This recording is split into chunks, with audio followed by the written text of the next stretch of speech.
Hello, and welcome to the Adventures of the Awakening Heart podcast, where we discuss the heart in all its forms, physical, energetic, and spiritual, and where you can guarantee you will receive only genuine, real information. No artificial intelligence has gone into the making of this video. Everything you see and hear is authentic, coming from the human heart of myself and my guest. And speaking of my guest, today I have the pleasure of being joined by Dr. Ellie Chadwick, who's a researcher, theatre maker, and facilitator whose work brings together academic inquiry, creative practice, and embodied therapeutic approaches. She holds a PhD in performance studies, and her book, Historically Responsive Storytelling: How Western theatre is rediscovering its roots, explores how modern performance is reconnecting with older, culturally grounded forms of meaning making, and what this means for collective well-being and resilience. Ellie is currently training as a trauma-informed integrative somatic therapist, and with a focus on women's empowerment and creative healing, her approach emphasizes the connections between story, body, identity, and history, believing that creative expression can be a powerful tool for healing, reflection, and personal growth. Through her company, Wondrous, and the retreats she offers, Ellie provides spaces where women can explore their stories through body, voice, and imagination. She says her retreats are less about escaping life and more about engaging with it, thoughtfully, creatively, and with a sense of personal agency. Welcome, Ellie. Lovely to be speaking to you today. Thank you so much for having me. That's a pleasure. Nice to see you. So, wow, what a rich mix of interests and studies that you brought together and injected all of those into your approach to healing. Your background in performance and interest in the arts, particularly storytelling, your interest in history and the old ways we used to bring meaning to life, and then, of course, your therapeutic studies, which seem to be born from a desire to support others in healing and empowering themselves. How, at your still young age, have you found the time to delve deeply into all these areas and weave them together to create this very unique approach? Perhaps, if you don't mind, you could begin by giving us some insights into your background and, if you wouldn't mind, provide a sense of what has led you to this work. Absolutely. Well, I think it's been quite an organic journey, and not something that I could have ever foreseen in terms of where I am today and what I'm doing. When I was younger, I started off working in theatre, and I kind of continued my university studies at the same time. And yeah, I worked as a writer and director and practitioner and did my PhD, which I finished in 2017. And in my PhD, as you've mentioned a little bit, I was focusing on the ritual roots of performance, particularly looking at this country and the history of that, and exploring how theatre, as well as the arts in general, originally emerged as a form of spiritual and communal expression, a way for communities to deal with crises, grieve losses, process complex and existential experiences, and reconnect with each other and with the divine. And kind of exploring how, it wasn't entertainment in the way we think of it maybe today. It was embodied sacred meaning making in a communal context, a kind of ritual technology which held space for transformation. So I was very interested in kind of collective well-being and healing and so on, but from this kind of research and creative standpoint. And a big part of my work was looking at how this original ritual mode of performance, which was a healing tool, was eventually disrupted and fragmented and and just changed over time, particularly due to shifts in religious ideology, the rise of humanism, the spread of kind of secular rationalist frameworks and things. And all of these changes over time altered the purpose of performance and how we value it today. The scholar Charles Barber says that we began to feel this tension between the heart and the world. So basically between the kind of intuitive, magical, mythic view of human life and the empirical, measurable one. And so my work was interested in exploring kind of that pull and how we might begin to reconnect with the spiritual and the symbolic in creative practice today. And there's been a big surge in kind of like of interest in recent years and decades, really, in the spiritual and the sense of the sacred and the intuitive and all of that sort of thing in creative practice and in theatre practice, particularly in avant-garde theatre. But it's still very much something that today we feel fragmented from our true artistic roots and also our spiritual roots. So I then, reworked my PhD into my book and delved kind of more into how today we are still searching as a collective for this sense of the sacred and this deeper sense of ourselves, and which is a very heart-led search. But we've so long kind of denigrated the heart, intuition, feeling, emotion in favor of kind of elevating intellect and the brain and cognition and so on. So there's this shift taking place, I feel, at the moment in recent times where there's this calling collectively for something else, something open, flexible, intuition based, which includes that spiritual dimension. And during this time, where I was working on my research and so on, I delved into archetypes work, which is sort of part of this early mode of storytelling, and combined the universal, general kind of aspect of life with the historical specific. And I wound up using archetypes and symbolic modes a lot in workshops with actors to explore a different way of stepping into character, one formed by early medieval understandings of character and this early theatre approach.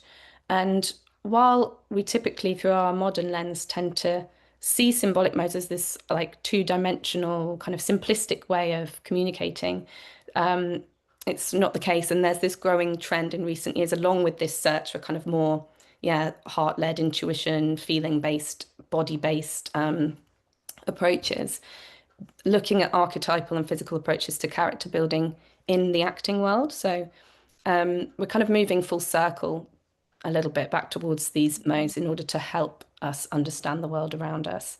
And that could be, in the theatre world, but also in other media and other storytelling, in psychology trends, in the health world and everything.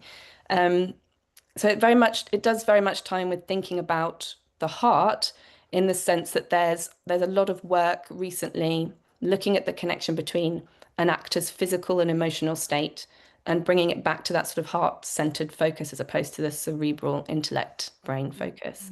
There's a book called Acrobat of the Heart, for example, which explores this physical approach to unlocking emotion and inner creativity. So it's not just, kind of what I was looking at, but there's this general trend. So as I was working with these modes, I noticed that working kind of symbolic archetypal ways that were body-based and imagistic and more to do with the body, I noticed this gave a much quicker in point for actors to access the character or the storytelling we needed to in any given moment. And it's really instinct and intuition feeling over intellect and subconscious really over conscious. There's an acting coach called Jane Marla Robbins who talked about how our bodies react much more quickly to an image than a verbal command, and images can translate themselves almost immediately into spontaneous, even unconscious behaviors. So I became very interested in how there's something here that moves beyond words, beyond intellect, beyond rationality when we use archetypal modes accessed through the body, physical gesture. And tapping into particular states has become interesting to me more recently in a sort of therapeutic healing context, moving from that creative context quite organically. I went through some particularly sort of challenging life circumstances, and after that, I went on, a very deep healing journey of my own. That was also quite a deeply spiritual experience that caused me to shift paths in my life. And although I still work in a creative context as well, I'm now, as you said, retraining as a therapist, working with somatic body-based practices to help people heal and regulate their nervous systems and become empowered and really take control of their identities and stories. And I founded my company Wondrous last year, which uses sort of, I guess, with my background, the creative approaches that I've used in that kind of performance theatre context, in a healing therapeutic context, to empower women to heal and grow and expand their horizons. And we do retreats and events and online coaching circles to help women to connect with these tools, the ritual arts and arts-based therapeutic and transformational tools. Mm. Wow.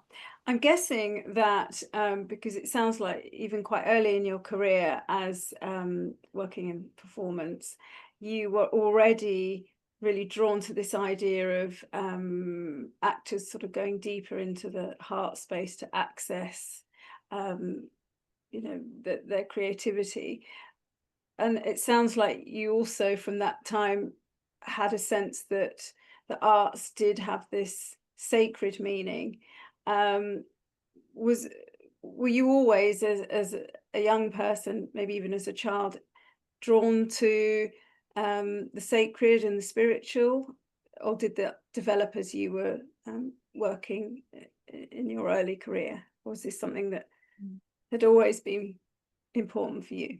Definitely always important to me. I think that when I went through this kind of very difficult period in my life, when you go through sort of dark times, you go into that survival mode, don't you? And things kind of shut down. You sort of end up going inward and you shut down for a little while. And so I suppose that during that period of my life, I felt very disconnected, but it was definitely something when I was younger, I always was drawn to trying to understand that spiritual aspect of life and feeling that it was, there and it was important. But I think I became very disconnected for a little while. And then when I came out of the situation where I was in this very powerless, kind of difficult, challenging, abusive situation, and when I came out of that and was kind of dealing with the aftermath and the trauma of it, I had a lot of therapy and went on this healing journey, and that became really not just about reconnecting with my sort of sense of self and who I was, but this bigger picture of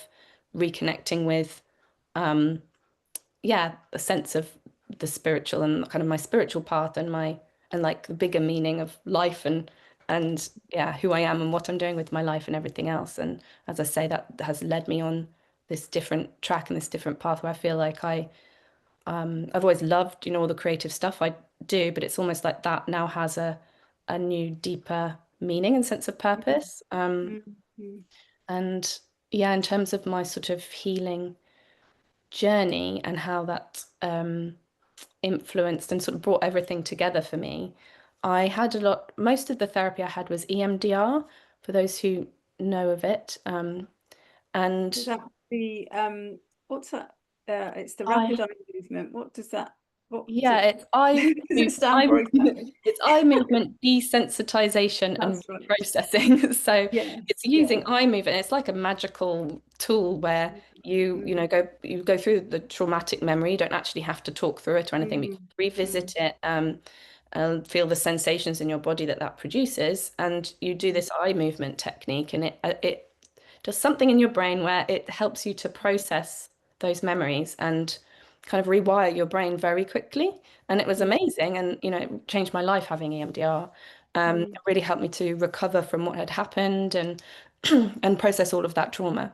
Um, and as part of that, my therapist, who had like quite a kind of varied background in lots of different things, not just EMDR, introduced some quite kind of Jungian techniques of dream analysis and bringing in archetypal figures as part of a sort of team of visualized support around me when I was working through difficult memories and so on. And I remember feeling some resistance to it. It felt quite sort of almost airy-fairy and a bit, and I'm very, artistic and creative, but for me, it still somehow felt like, well, what difference will it make me imagining this archetypal figure with me? But actually, I very quickly realized that it was hugely powerful and I had this animal type of the lioness who would just pop up into my mind as we went on during therapy when I really needed some strength and power. Mm, And it's mm, hard to kind of put into words the effect that this lioness energy had on me. I was just completely astounded by how much this simple aspect of visualizing. So if I'm working through mm, this awful memory, visualizing a lioness coming into these memories or nightmares or whatever it was as part of this overall EMDR therapeutic process, it helped me to make these huge leaps forward in my recovery. It was like something just went, like a connection just got made in my brain of like, yeah. I have the strength. I can feel Mm, it because there's this lioness here with me. And I was yeah. really intrigued by that because, as I say, I was kind of resistant to it at first. I was like, but that's like, I don't know, it's over there. It's like creativity and Yeah. storytelling. It's not, you know, I don't know, something. I wanted something more. I've always been a bit of an overthinker. So I kind of um, didn't get it at first, but it's funny because obviously I'd worked a lot with archetypes and saw Yeah. the power of it in Yes. the creative context when actors wanted to access emotion and stuff. So um, Yeah. it kind of clicked after a bit, and I thought, wow, that's really interesting. Something as simple as picturing an archetypal figure and feeling that energy with you, or even within Mm, you, suddenly helped me to feel so empowered and able to recover very fast and process mm, these traumatic things. So, with my mm, background in my research and the Jungian philosophy and working with archetypes and creative practical settings, I kind of was intrigued then to delve deeper, and I started to work with archetypes sort of with myself, in terms of the like inner work I was doing for myself as well as in running like women's circles locally and things, and it started to just naturally feed into mm. other things. I yeah, Yeah. yeah. I am very, I really want to get into the archetypes and really explain to people who are not aware exactly what they are. So we'll come onto that very shortly. But I'm so interested in the history, and you've got into looking at how the arts played a much more important role, I think, in sort of bringing communities together in the past. And you mentioned about processing events and traumas, perhaps in the community, and encouraging perhaps individual and also collective healing. Um, and that's not really the role that theatre or the arts play now, or not in an obvious way anyway. So do you mind just talking a bit about that? Because it's absolutely fascinating how it used to be in the past, and how far are you sort of going back to when was it, when did the arts have more of that role? How far back are we talking? Oh, long time ago. Very Yeah. primitive, but not like in terms of my research, I focused quite a lot on early medieval theatre. Mm-hmm. And kind of looking at how very early forms of church drama, although it was kind of like there was, big shifts in terms of what was going on with religion and beliefs and moving from that sort of pagan belief system into early Christianity. Um, Mm, there was actually, in terms of the artistic expression, it was very much through that whole period about processing the huge, big questions of like life and its meaning and everything else. And that's what it was for. It wasn't, um, mm.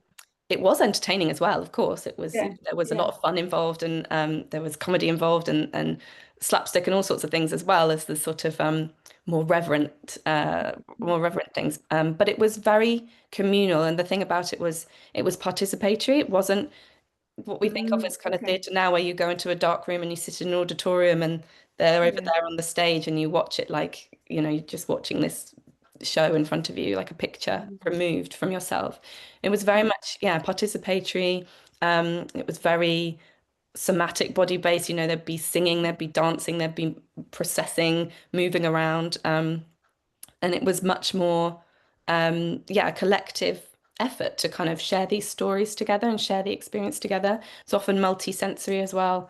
mm, There'd be incense and all sorts of things happening um and obviously, I mean, in terms of theatre today, there has been this kind of renewed interest in mm, immersive theatre, and that was, when I was kind of working in theatre more, I did a lot of immersive kind of theatre where it was more engaged, like physically for audiences, yeah. and more multisensory.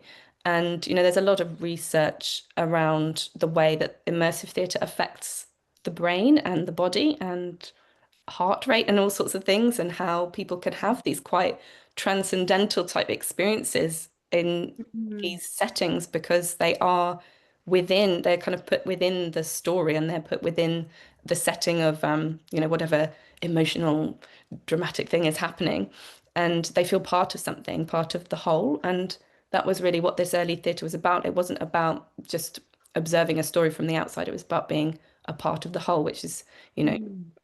spirituality really in a nutshell. It's kind of that holistic Mm. sense of we're all connected. Um, Mm. so yeah, I I think, have to just come in at that point yeah. because I don't know if I've even talked to you about this, but it's so relevant. My colleague Peter Granger at the Awakening Heart Collective, he's been studying for quite a long time how heart rate variability patterns will come into sync between people, and he's looked initially his research was looking at couples and how if one individual of the couple were to send love to the other individual, that and he was measuring heart rate variability and coherence, it would show that the sender would send those loving thoughts, and then the receiver's heart would sync up the same patterns as the sender, so they would come into coherence. That was fascinating. And he has looked at couples sitting together in the same room, and then in a different room, and then in a different town, and then the other side of the world. And Wow. the effect is just as strong, however far apart they That's are. amazing. Yeah. And it's instantaneous, there's no time lag either. And it doesn't if the person's the other side of the world, the distance makes no odds in terms of the time that it takes. So that's obviously fascinating, but his research now has moved a bit into working with artists and those in the creative field, and particularly at the moment he's working with ballet dancers. Mm. And what they're doing is they're measuring heart rate variability, because he's got a little app that he can use. He's looking at heart rate variability amongst the performers and Mm. showing that when they're engaged in a performance, then their heart patterns will sync up and come into coherence.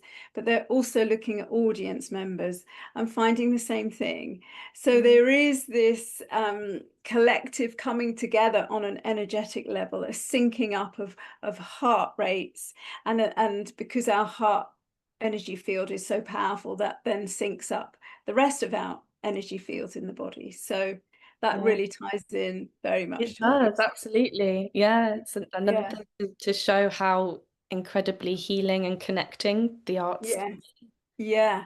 Mm. And when did this start to change then? Because so you mentioned a scholar, I can't remember his name, who said something about the pull between the Oh, yeah. heart. Who was Yeah, that?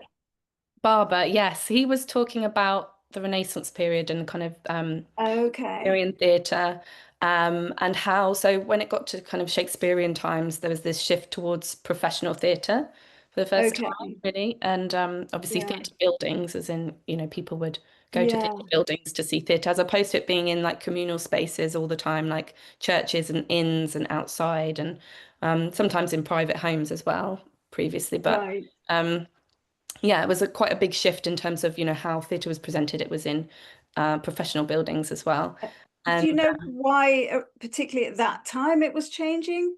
Is there anything that particular that was happening? it was an Uh, evolution over time. I mean, there were lots of huge changes at the time. Obviously, like the printing press and everything else started mm, to change the mhm, way in which things were written down and recorded and so on. And so plays, whereas before were quite it was like an oral tradition that was just passed on and it was more malleable.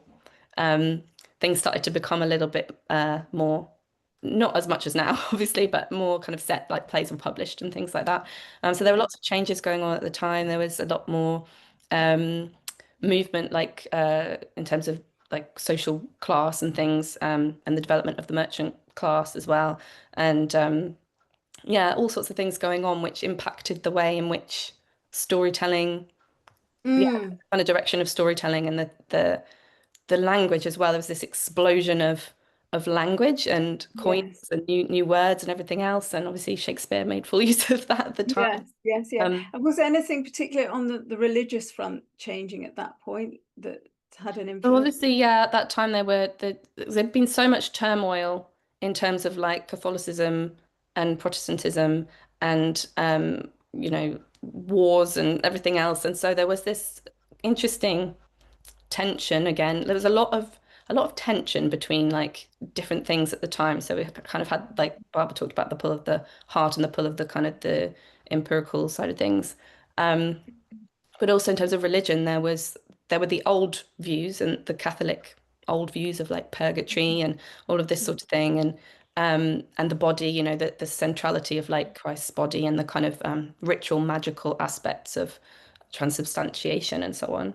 And then there were the Protestant views, which, people were still adapting to, and there were still people who didn't want to move into that way of thinking about the world.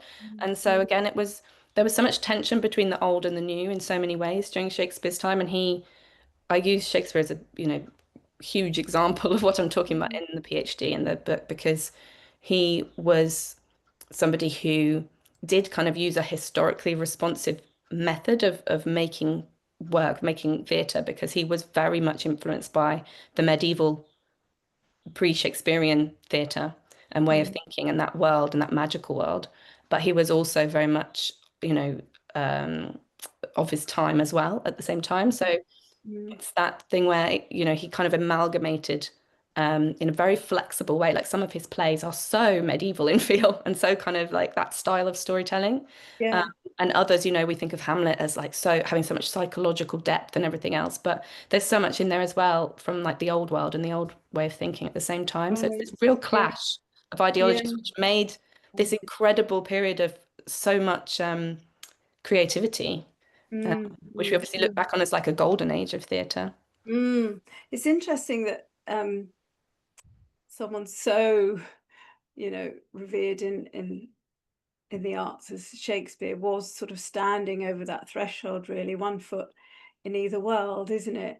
Yeah, it It's was a right remind place, right time thing as well. Yes, it's Sure. reminding me of in the science world, William Harvey, who really was the first scientist to really explain circulation and the heart and how the blood moved around the body. He, similar time, bit later, was again standing over the threshold, had very much ideas of the old understanding of the body and how spirit was Mm. imbued within the body and how the heart um, was part of that whole picture. And he actually still drew on old ideas of the heart being like the sun and the other organs being the planets around the sun. And but he also had his foot in the new world, which was looking very much or moving much more towards materialism and the idea of the body as machine and spirit completely separate. Mm. Um, and it's just around these times there really was, and we see it when we study some of these really big important names, how they were sort of at that threshold and really Yeah, had a foot in either world. It's it so definitely, yeah, it definitely teaches us something, I think, about the importance of kind of embracing both the old and the new, and not kind of in our current world, sometimes we have like quite black and white thinking of like either we're going to, delve into like all the ancient stuff and embrace that, or we're going to embrace that modern technology and everything else. And actually, the people who kind of created these incredible theories or incredible artistic works were able to see the bigger picture, the whole picture, yeah, and kind of bring in yeah, all of yeah, those yeah, things yeah, together. yeah. And so often, we see science, modern science, like quantum science and all that sort of thing, proving things that the ancients knew Yes, from a different yes, perspective in a different way. yes, So it's yeah. it's yeah, I totally agree with you on that. And to me, the heart is everything. It speaks completely about the and the or, rather the both and the and, sorry, rather mm, than the yeah, either or.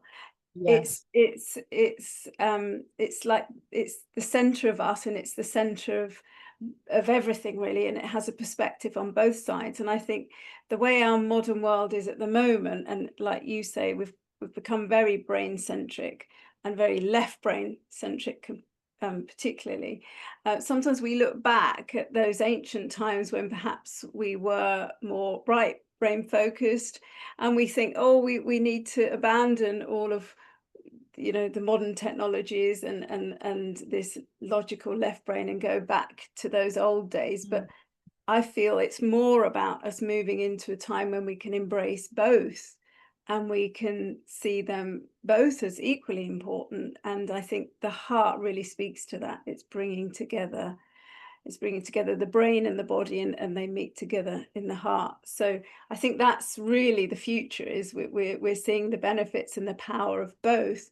And if we look at the brain, it's like bringing the left and the right together, and when they work together, you know, when everything comes together and works in partnership, everything is much more powerful. Yeah, And it's that synchronicity, isn't it? yeah. Yeah, Brilliant. So let's go on to archetypes then, because it's not necessarily something that everyone's familiar with in terms of from a psychoanalytical context. What do we mean by archetypes? Can you just explain a little bit? yeah. So archetypes, essentially, we're talking about kind of core patterns. So Mm. timeless character types or energies, you can think of them in that way, that are, you know, part of how they shape how we understand ourselves and each other and the world. Um, so I mean, I could talk through some of the classic archetypes perhaps, Yeah.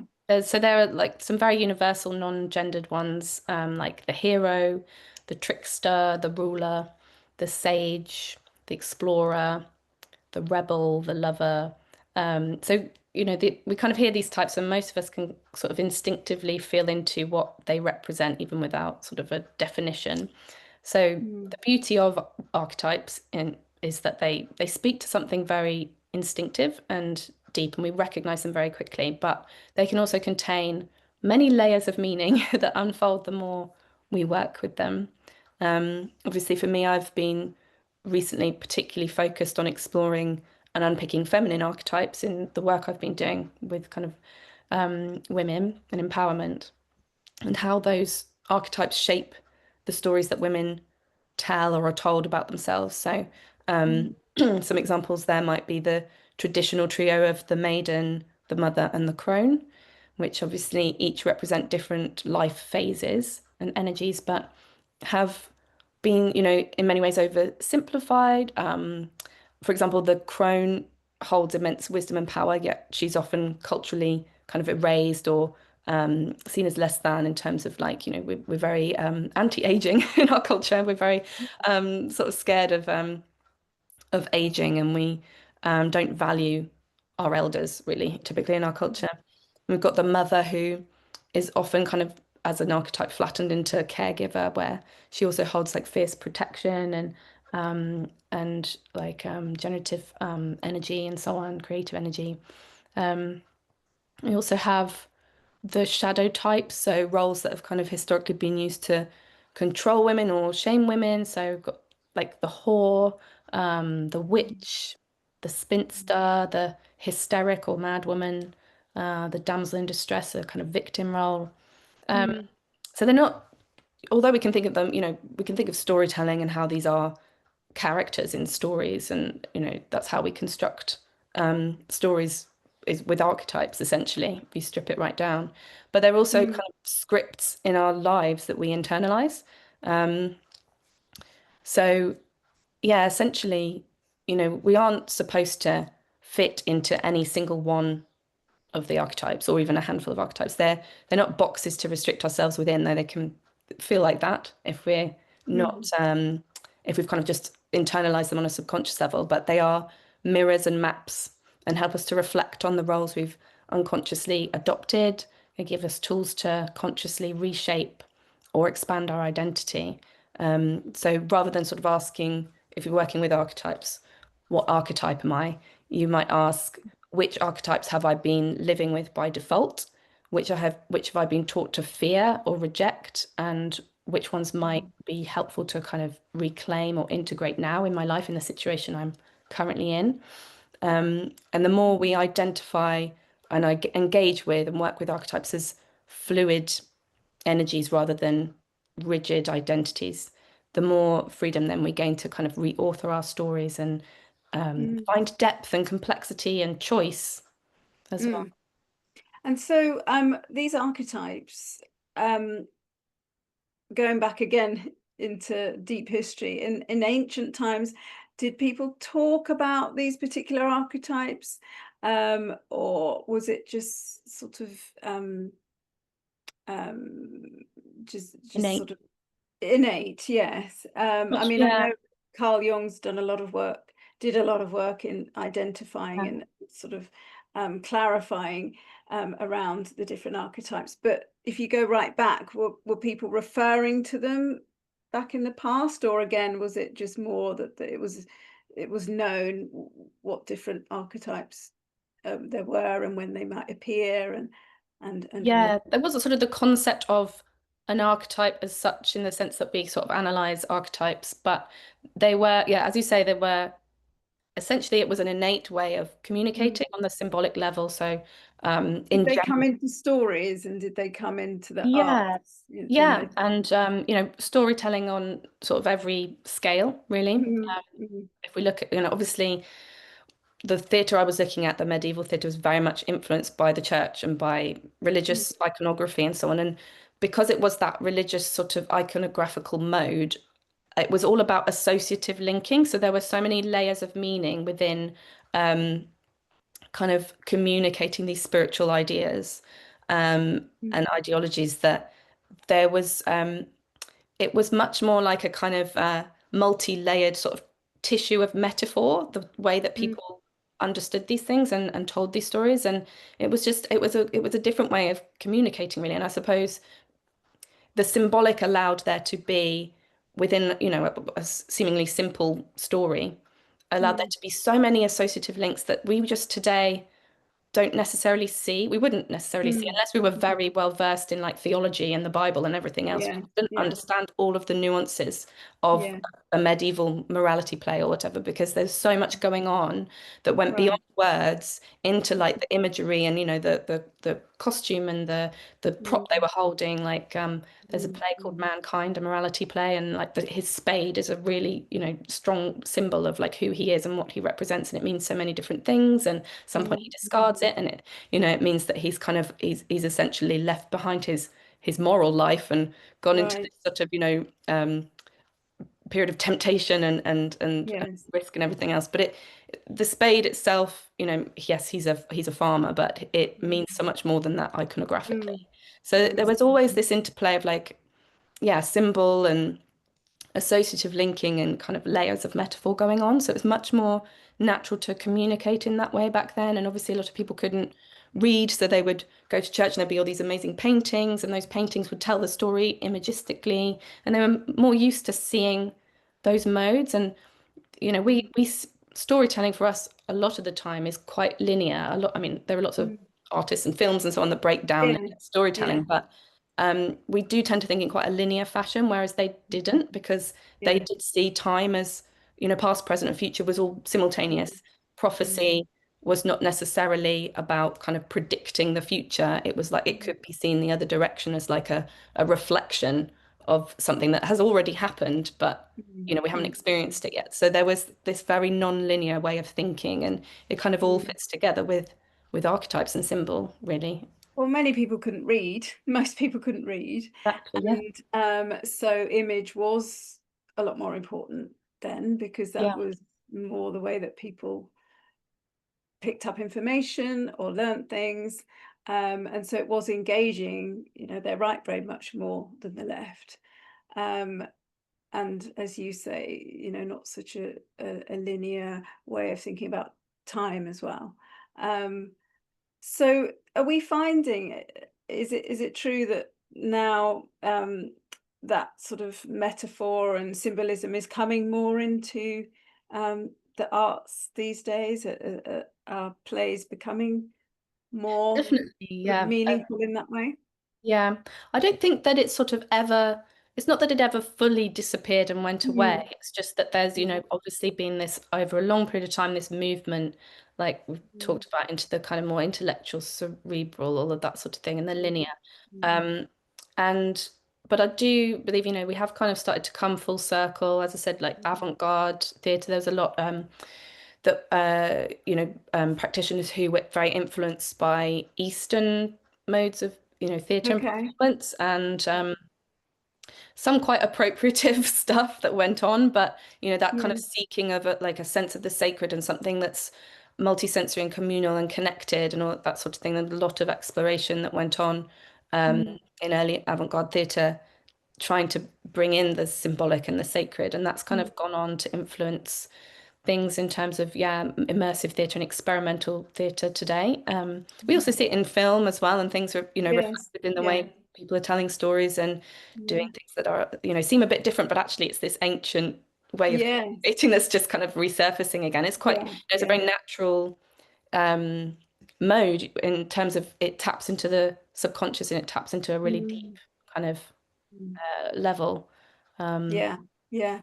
So talk more about archetypes in a therapeutic way now. So yeah. you found in your own healing journey and your therapy work that you did that bringing archetypes in brought a whole nother dimension, and it was very powerful. Are Mm. you bringing archetypes into your therapy work now, and how does that fit and how does it work? Yeah. So, in terms of sort of generally how archetypes can sort of support us in terms of growth and healing, I think it's important to note that we're all telling stories all the time in terms of we Yeah. function through narrative. So, obviously, our brain is constantly filtering information and creating narratives about everything that's going on out there. And archetypes help us to tap into the subconscious activity that's going on and start to have more agency and control over that script. So Mm. we are actually all identifying with certain archetypes and symbols and stories all the time.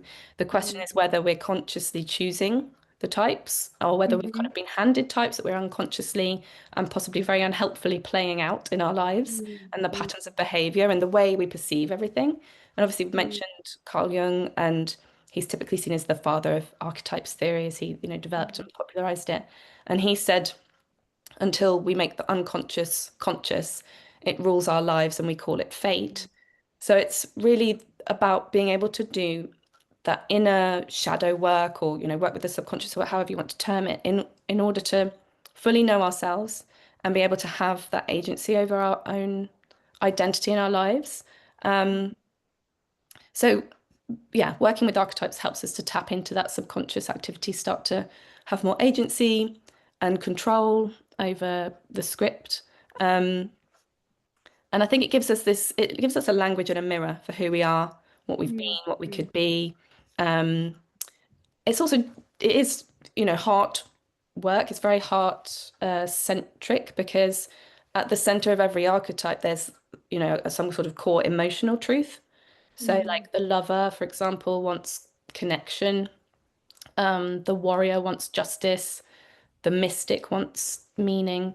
So when we kind of connect to those deeper longings of the heart, essentially through story, we not only understand ourselves better, but we can start to hold our past selves with more compassion. Mm. Mm. From Mm. that place, we can sort of start to make more conscious and aligned choices about who we are and who we're becoming. Mm. So it's not Mm. just about sort of the psychology, but also sort of heart and soul, and listening to the deeper voice inside you, and Mm. realizing, seeing yourself really in terms of storytelling as you're not just sort of the main character of your story, you're also the author of your story, the director of your story, and everything else, that you have agency. Mm. And I suppose because these archetypes are really ingrained in us from ancient times, that Mm, when we do become conscious of what archetypes may be playing out in our lives on a very deep level, we recognize the meaning of that. And I guess we also, on some level, recognize that we're not alone in playing out those archetypes, that, other people are playing out those archetypes too. And I guess maybe it helps us to feel connected in a way, and that, yeah. that there is pattern to life. Um, So I'm guessing that in itself can be quite revealing and powerful for people. Yeah, definitely. There's a collective kind of connected aspect to it, and I think there's also that sort of history to it as well. You know, the Mm. roles that we've been handed, and the fact that um, we sort of have, you know, epigenetics talks about the fact that we can inherit trauma Mm. essentially, and Yeah. there are these layers and layers of patterns and limiting beliefs and everything else that have built up over generations that actually doing this work can start to unpick and release as well. So it can be really deeply Mm. powerful, I think. And your training is in somatic therapy, so talk a little bit about what that means. So somatic therapy is about like working with and through the body Mm. in a polyvagal nervous system informed way to help to release trauma, to process trauma essentially, because trauma is at the end of the day is a reaction, emotional reaction to something that's happened that's not processed. If it had processed, then you wouldn't have trauma. But what happens Mm. is it gets stuck in our bodies. We haven't Mm. been able to work through, you know, perhaps you go into fight or flight mode or you go into freeze mode, and actually you didn't have agency in that moment. So it's got stuck in your body, and you need to find a way. And there are many, many different tools that you can use Yes. to Yeah. be able to process that and work through it, Mm. and so that it can actually, once the nervous system has processed it, then you know, it can release. And of course, there are many layers to healing, but Mm. essentially, somatic therapy is understanding the body's role in trauma healing. Okay, Yeah, okay. So the talking. way I often think about it is, and I think this is actually probably pretty accurate description, is that you know, ultimately we are energy, and science is now talking about our biofield or our energy field, and you know, if you look back at traditional Chinese medicine or Ayurvedic medicine, they understood that when the energy field is imbalanced or there's blockages, you could think of it, then life force can't flow optimally, and that can then have a knock-on effect on our physical health. Um, and I quite often like to think of it as imprints when we're exposed to trauma.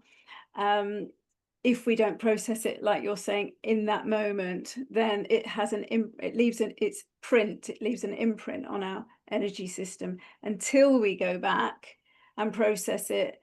And like you say, there's different ways of doing that. It could be through talking, and you know, processing on more of a mind level. But it does seem that while talking therapies can be amazing, and you know, processing through the mind can be very helpful, it seems that it doesn't always get right down to the very root, because we're holding a lot in our body.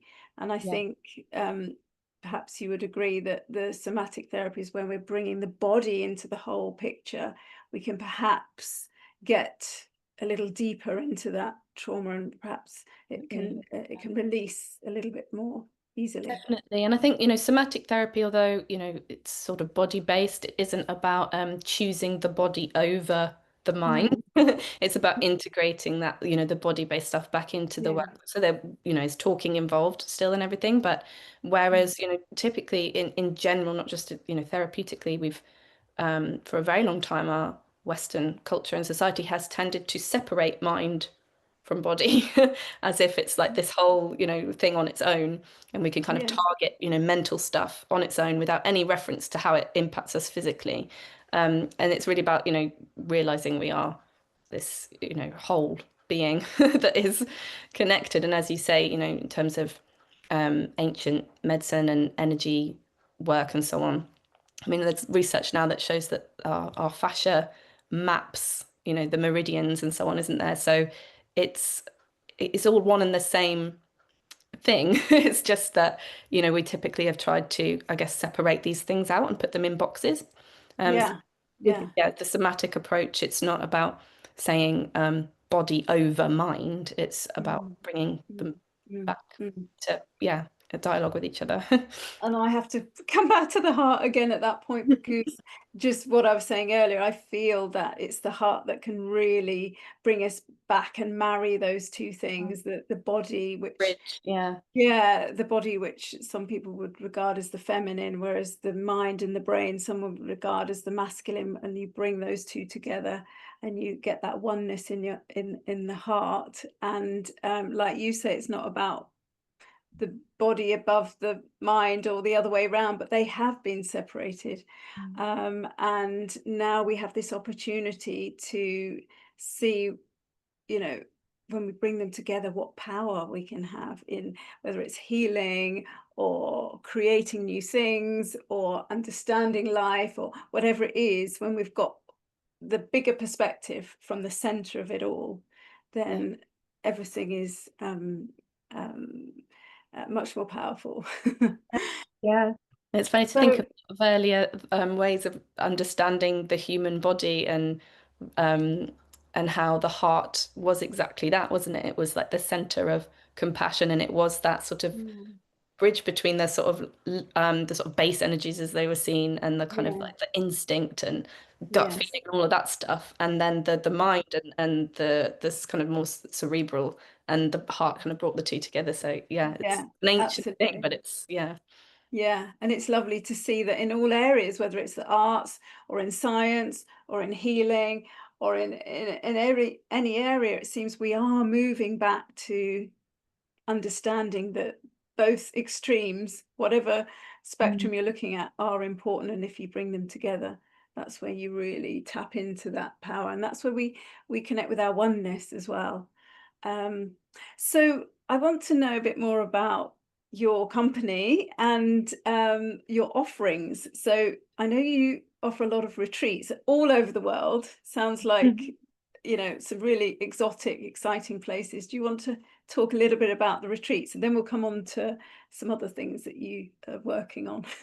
Yeah, absolutely. So, in terms of the retreats, they are kind of built around. Obviously, I've talked about my own healing journey and how these creative storytelling aspects wove into sort of my own healing journey, and how that's changed my path. So it's very much the retreats are very much centered in using creative approaches and storytelling and archetypes as tools of healing, growth, empowerment, and so on. So Hmm. yeah, we have a few different ones this year. We've got one in September in the UK, which is about kind of reclaiming sense of agency over your own story, and working with archetypes like the heroine and the authoress, and different tools to kind of lay claim to your own identity and your story.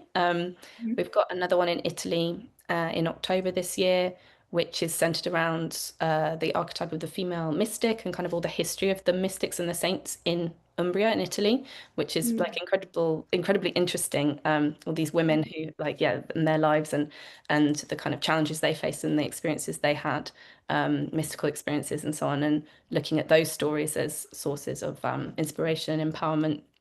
Um, and then, we have a couple in Bali as well. And all of the retreats are very much so sort of centered in the culture of wherever we are working. So we use Okay. stories in the Yes. culture, and work with local people in the countries as well um, to have that kind of like collective storytelling experience, combined with the polyvagal nervous system healing work, and also the spiritual overview, in the sense of like self in relation to the whole and the bigger picture of your Mm, path and everything. mm, mm, Um, mm.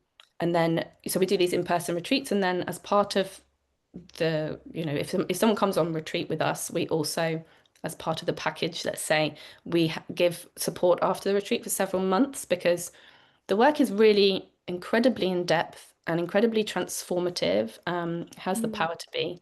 But if you come on retreat and then you just go home again to your daily life, it can be quite difficult to bring that back with you sometimes. So mm, we want to mm, support people to actually integrate this stuff into their daily lives. So then that's an online sort of circle coaching container, where there's that support and that community support to kind of um, integrate the work. So we do online work as well, kind of as part of mm, the journey. mm. And I know a lot of your work is focused around women and empowering women. Do you offer anything for men as well? Hope to in the future. At the moment, it's very much focused on empowering women. I do run sort of local things that are for anybody, any gender, Yeah. and I do workshops and stuff locally. Okay. And So where are you based? in Devon, so I'm in Exeter. I do Okay. travel about a bit sometimes to London, or yeah, or more locally to Somerset and things. Yeah. And I do workshops kind of on archetypes in general as well. In terms of Mhm. the business, like Wondrous, the company is very much sort of focused on, yeah, empowering women, um, Mm. and so on. So yeah.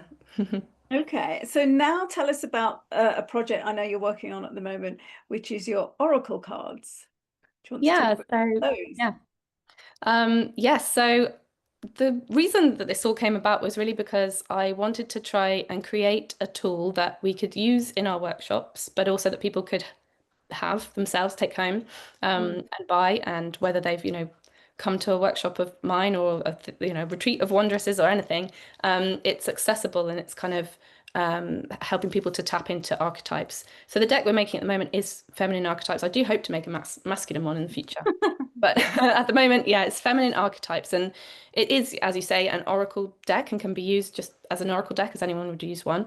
But it's Mm. also a self-help kind of tool, a therapeutic tool that can be Okay. used. It can be used in workshop settings, so that could be creative as well as therapeutic, or a mixture of the two. It Mm. comes with a booklet, which not only has the meaning of the cards, but also activations, which are basically exercises that are based in a knowledge of polyvagal theory and nervous system research to kind of help step into the energies and the facets of the self of the different archetypes while healing the nervous system and promoting overall well-being. So Hmm. the deck has 60 archetype cards. Around half of them are shadow types and half of them are light types. And Okay. the shadow ones are they're there to help confront and heal limiting beliefs and any Mm. structures or stories we've kind of been handed that might be playing out unhelpfully in our subconscious. Right. Yeah. Yeah, Yeah. so that could be from the sort of more traditional archetypes, like the crone and the whore, right through to sort of modern archetypes like the girl boss and the bimbo and so on. So all these things are kind of handed by, yeah, storytelling and media and everything else, and just society Hmm. at large. And then the light cards are there to provide basically like empowering versions of so they kind of like reflect what's going on with the shadow types, but Okay. their energies to help us lift us up and kind of Mm. step into all these many different roles that we can embody at different points in our lives, um, Mm. to cope with varying situations. Uh, Mm. I mentioned, um, I think I talked about the warrioress. So the warrioress you could bring in, you could, work with when you need strength and to maybe alchemize anger over injustices and things like that. You could work with the sorceress to heal the witch wound, embrace your uniqueness, your own kind of Mhm. intuition and magic, and Mhm. heal the shadow of the witch, which is all about oppression and suppression and fear. Mhm. Um, you could work with the enchantress to embrace kind of feminine magnetism and heal wounds around the siren, femme fatale archetypes Mhm. you've seen as, Mhm. dangerous and destructive. Yeah. Yeah. You could work with the sovereigness, the queen to step into your sovereignty and agency and so on. There's, yeah, so many. How would you suggest people work with them? So if obviously if you're working with a therapist who's bringing in archetypes, then you've got that sort of support and that guidance. If you're working with them on your own, perhaps using your cards, would it be a case of just sort of meditating, choosing a card that feels very relevant to you in that moment, and then perhaps meditating with it, reflecting on it, doing a bit of journaling around it? Or is there anything else you particularly recommend in terms of how people work with these Mm. archetypes? Yeah, so definitely meditation and journaling. The deck itself comes with journaling prompts for each of the archetypes as well as the Okay, message, but it also right, comes with an actual somatic exercise that you can right, actively okay, do. okay. So that would vary depending on what Mm. archetype it was. It might be something where you're working with, say, boundaries, and you're doing a somatic exercise that helps you to kind of feel the sense of setting a boundary. Mhm. Could be something that is, around like a particular posture or gesture that helps you to feel nurtured or safe. There's Yeah. various different things depending on the archetype and the energy and the meaning Okay. behind the archetype and what it is you're trying to step into or heal. Yeah. There's an actual exercise for each one that you can Okay. do, and as well as, yeah, as I say, journal prompts. There's So also, really bringing in the body as yeah, well as exactly. the So bringing in then all it's the actually senses. an active self-help tool Okay. you Yes. can use. Yeah. Yeah. And the artwork, it's a shame you haven't got anything to show today because Yes. the Yeah. artwork is absolutely beautiful. I've seen images. So when will they be available? Because I know they're still in Yeah, they're process. in manufacture at the moment, so they will Yeah. be available from August onwards, so not too Okay, long not now. long. Yeah. Yes. And we Yes. will put links because I know you're going to have a page on your website Yeah. Yes. I have a about page on the those ones. website where people can, yeah, get hold of the deck. Okay, We can, brilliant. yeah, below. Okay, well, this has been a really amazing conversation, Ellie. I don't know much about the arts at all. So it's been really fascinating for me, and I've been particularly interested in the historical aspect because having studied the heart and seeing how ideas of the heart have changed over time, over history, and this idea of us becoming gradually more um, brain centric and sort of revering the brain, and the heart sort of getting a bit left behind. That sounds like that's really what's happened a bit in the arts world too. But good to hear that things are shifting and perhaps coming full circle, like you say. So this has been really, really fascinating for me. Loved hearing about your therapy work as well. Is there anything that you want to say just before we close? We're going to put links to your website so people can find out more about the retreats and the other work you do. Is there anything else you wanted to add? Just thank you for having me, really, and it's lovely to have this conversation. It's very interesting to kind of think about the connections with the heart as well. Yeah. Yeah, brilliant. Yeah. Okay, well, thank you, Ellie. I'm sure we'll speak again at some point. And thank you to you for listening and joining us today. I hope you've enjoyed this conversation. And I look forward to connecting with you again very soon. Take care for now.